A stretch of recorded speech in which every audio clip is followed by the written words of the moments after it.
Hi, my name is Kainur Khan Nurani, and I'm a lawyer with Logica Law. Let's talk about what a will is. A will is a document which gives your executor the ability to distribute your assets to your family and others named in your will, known as beneficiaries, the way that you want.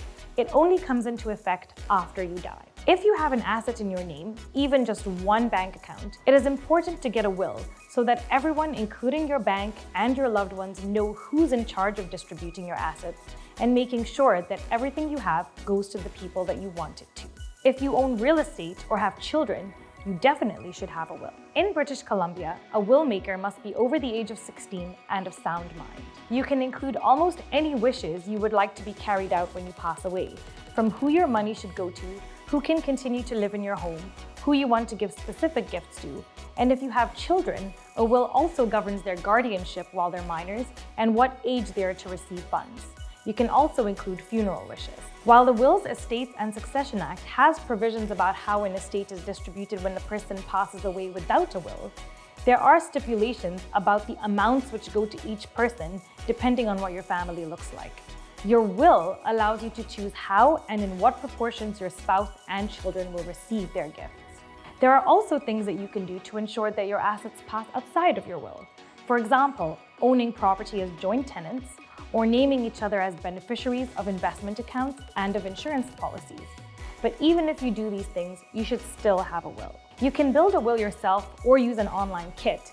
However, British Columbia has strict rules around the witnessing of wills in order for them to be valid. When you have legal advice, your will is also likely to have the provisions you need in order to protect your family adequately.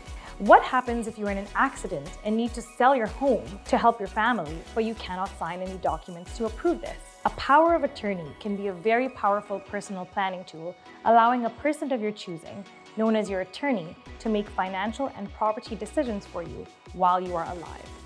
An enduring power of attorney allows your appointed attorney to make those decisions if you are unable to, physically or mentally.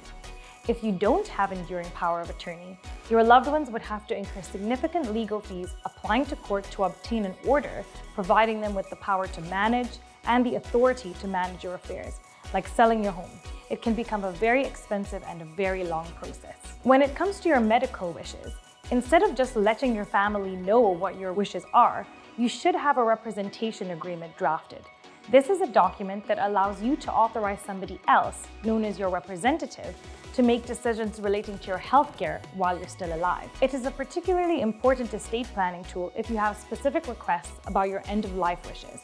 For example, if your wish is not to be put on life support when you have no reasonable chance of recovery. A representation agreement can cover both major healthcare decisions and minor personal care decisions. I would recommend putting your wishes in writing so that there is no conflict between family members in the future. It is important to note that your power of attorney and your representation agreement are no longer valid when you pass away.